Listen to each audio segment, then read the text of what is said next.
As a result of some extraordinary vision from Sunbet, we've had the opportunity of going to the Gold Coast of Australia to visit the Governor, Jeff Lloyd, who's become champion jockey of Queensland for the second consecutive year. Having been champion jockey in Mauritius and having been champion jockey in South Africa, it was obviously a big risk for him to turn up everything in South Africa, from an established home in Mount Edgecombe and a beautiful riding life and a fantastic style, being the hero of South African horse racing, and moving to the Gold Coast. And that's obviously the first question we had to ask him. It was always going to be a risk. We knew that, but we were looking for a better life for the family and for the children, and getting them at a young age. Obviously the racing was very important for me, and I was not sure what to expect. I was told it was very tough here, very different, and it was very tough. Fortunately, rode a bit for David Payne, who was training at the place where I was at Rosehill, and we started off my first meeting. I rode a winner for him. Obviously gets you going on your way. From there on, a lot of other support came, and I look back now, it was very risky, but it's not an easy place to break into. You still get the attention of the trainers wherever you are. They either like you or they don't, and I have a very unique style, and it was something people had to sort of get used to here. But yeah, look, Sydney is it's obviously the centre of racing. It was great to start there. Gold Coast is more laid back, more to what I like, and I'm very happy to be riding here in Queensland now. So what was it really like settling into the hustle and the bustle of a big city like Sydney? We're a bit spoilt. We moved straight to Bondi Beach, and it was a lovely place to live, right on the beach and the sea. And the travelling was something I had to get used to. It was quite a lot of travelling here compared to back home. Back home, 40 minutes drive to a race meeting is a bit out of our zone, and yeah, that was something that I had to get used to, all the travelling and two and a half hours going to race meetings, but you get used to it.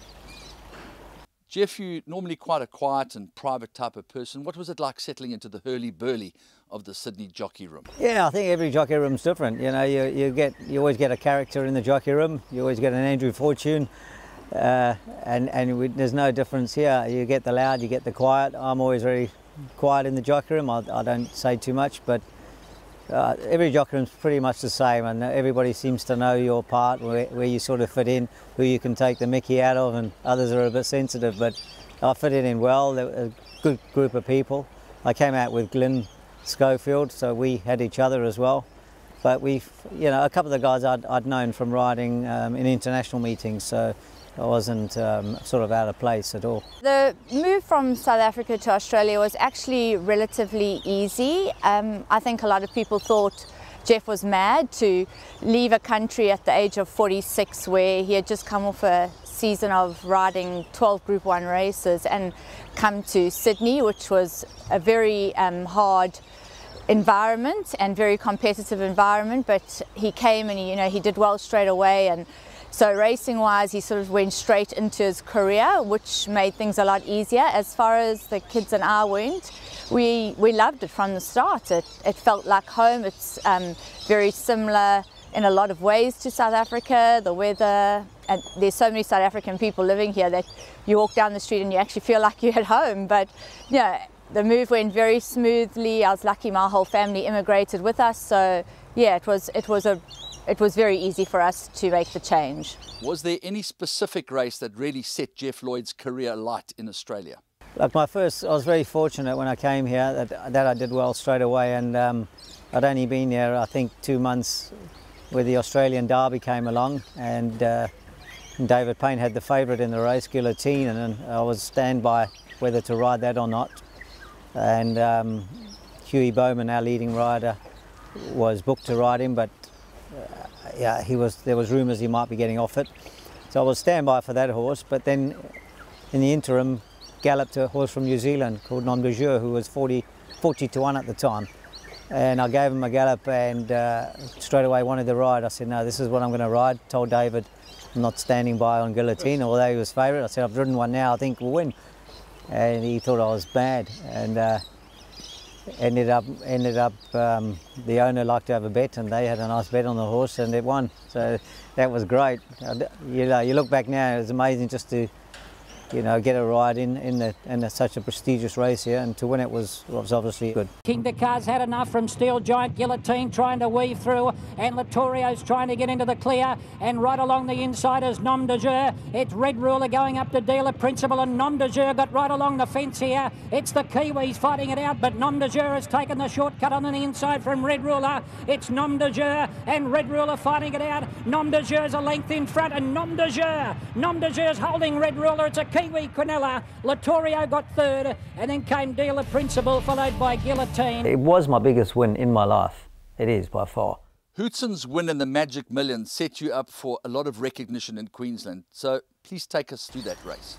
Yeah, she started her career very late. Probably the latest I believe the latest any horse has won the Magic Millions. She only stepped on the track a few weeks prior to the Magic Millions, and it was a very rushed prep. We had a lot of rain during that time, and she missed her trial. Everything was compacted in 5 weeks. She won her first start. We had to run her 2 weeks later. She won that we still had to have another win to get qualified, and we ran her with 63 kilos on her back, which was unheard of for a 2-year-old, and she won that a week before the Magic Millions. So it was really squashed and compact, and then she drew 16 out of 16. So although she was favourite, it was a big task.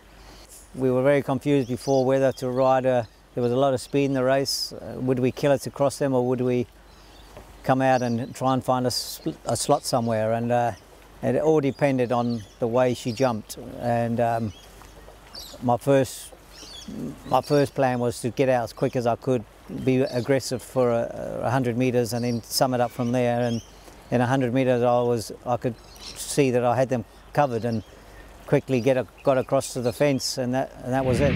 She was too good. Hootson at the 375, led by about 2 lengths here from Medina D. Invincible Star on the outside. Bring It Home Popper's the next one, and Falconic over on the inside. Hootson, can she keep going at the moment? Yes, she's about 2.5 lengths in front of Medina D. Bring It Home Pop, and running home a Chauffeur down the outside. Hootson's in front with 100 metres left to go. Here's Chauffeur out of the pack. Hootson's in front of Chauffeur. Hootson's gripping on, and Hootson goes all the way to win the Magic Millions. Won it by 3/4 to Chauffeur. It's a photo third.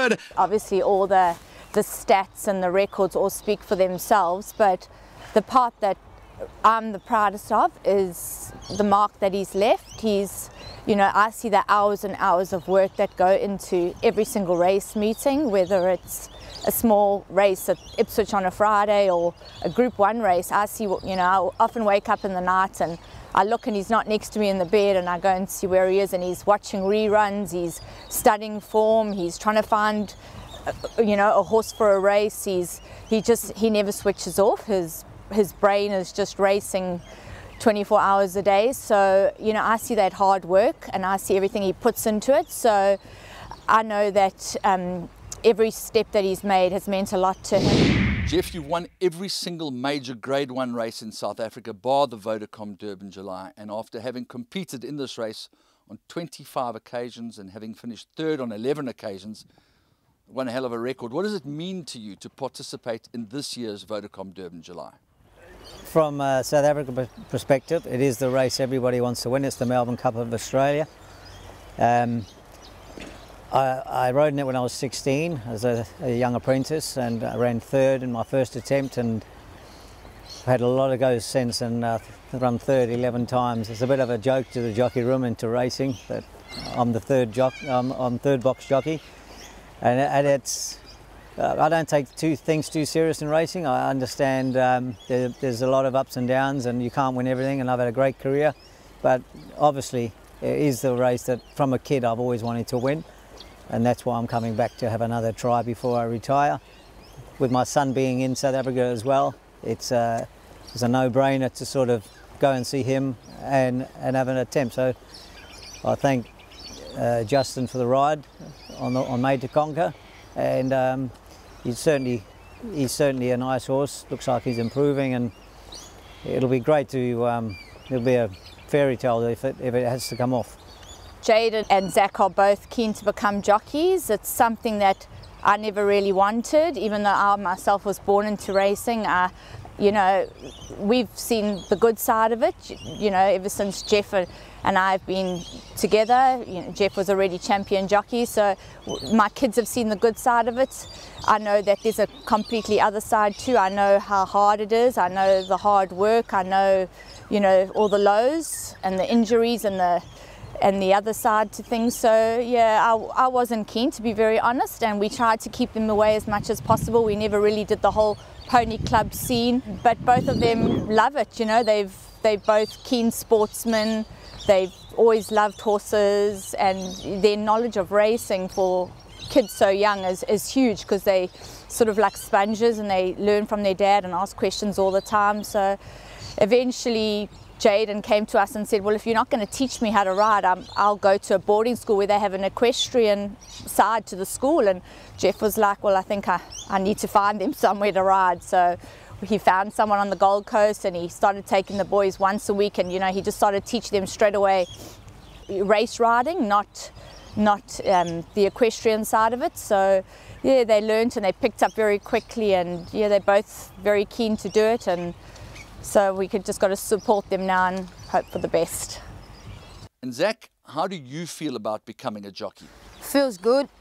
Obviously, going into something that your dad has done for a long time, and to have the same passion and it's great. I love waking up in the mornings, knowing I'm gonna go do something I love, and it's like the beginning, and also to do it with my dad, it's great. Zach, your dad, is he good? This guy's all right. Is he a help to you out on the track? Yeah, he worries more about me than his own horse most times. He looks at me when he's riding, when he should be looking at his horse. And Jeff, how do you feel about your son riding? It's always a worry, because we know all the things that can go wrong, but I love seeing them doing something that they love, and the excitement they got that I used to have at their age. But it is worrying, and as he says, I spend more time looking at him and Jaden when they're riding with me, and they actually prefer me not to be with them half the time. Yeah. So are you going to South Africa, to the academy? I'm going to the academy for a week and a half, or my dad's riding in July, just to get that experience and ride every day. Jeff's retirement is obviously a huge step. Racing has been such a huge part of our lives. I'm very proud of everything. The time has come, and yeah, I'm looking forward to the next chapter, I must be honest. I think it'll be a bit of an adjustment for him initially, but you know, he's got so much to offer the game, and I'm sure that, you know, he'll find something that he wants to do and continue within racing.